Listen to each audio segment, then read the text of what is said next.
what we're going to do is take a walk, just so you get a feel and a flavour of what this space is like.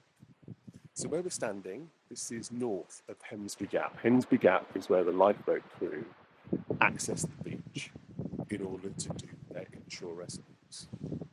But here, this is where the homes were. 5 of them in total had to be demolished before those properties went to the beach. And as you look around, the other properties that you can see now in front of me, depending on how you're looking at the sphere, are also facing the same problems, because unless the erosion is stopped and this dune and bramble and stuff that we're walking through is saved, the car park you can see will quite quickly become also an area where the sea starts to lap against the next set of dunes.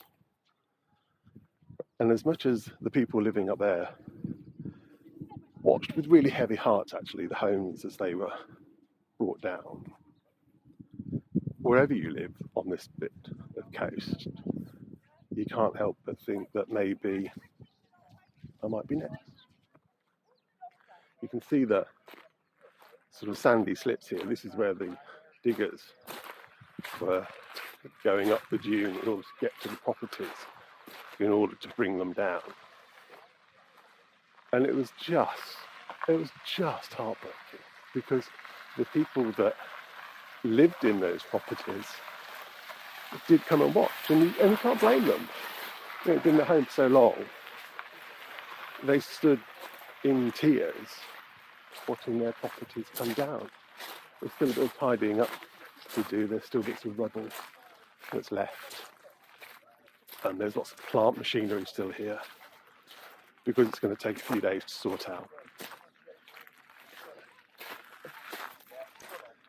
But it's still really hard to imagine that, less than 2 weeks ago, there were properties and people and families living, having a lovely time up on the top of that view. And now they've had to move elsewhere. So the bit we're walking along, this is the long stay car park. You can see families enjoying the sort of attractions and things that Hemsby offers. As you'd expect, it's a huge tourist area. Off season, there's about 4,500 people live in the village. But the place has upwards of 20,000 beds for tourists.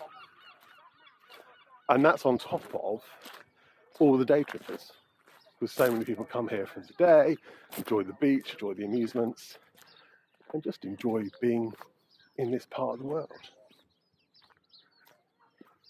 It's one of the things the campaigners are saying, that yes, it's about homes, it's about residents, but unless something's done to stop the erosion here, then there won't be a seaside place. And without that seaside place, you won't get the investment from the visitors and the tourists, which is estimated to be worth upwards of £88 million a year. And that's quite a lot of money for the local economy. It supports families, it supports jobs, it supports businesses. So there's a lot to play for here. So we're just picking the walk up on the other side of the car park. This is where the Hemsby lifeboat team do their stuff. 2 boats here, one which helps rescue people from the Broads, the Norfolk Broads, which are very close to here. And then their other boat is the one that they use for inshore rescue to help save lives at sea. There's a bit of a problem. We talked about the high tides and the high winds and the erosion. Well, the impact that's had is that it means that the main boat from the lifeboat crew can't be used at the moment for inshore rescue. And we've got permission to be here today. It's currently closed off to the public because it is genuinely unsafe to access the beach. And we're about 40 paces now from where the lifeboat shed is. And as you can see, due to the erosion, what's happened is the sand has been taken away, and so now there's a drop, which means it's absolutely impossible to currently launch the inshore lifeboat in order to help people that might get into trouble out at sea. And this is one of the challenges that's facing the community here, because in order to shore this up, it takes not only money, but also the raw materials to rebuild the slip. The rocks you can see is when work has been done previously, and it was really successful, and it meant the boat could continue to launch for some time.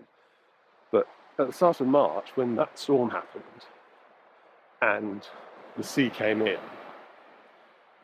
it really caused problems. As you can see, the concrete blocks have been exposed again, the sand has been washed away, and this drop just means the lifeboat can't be launched.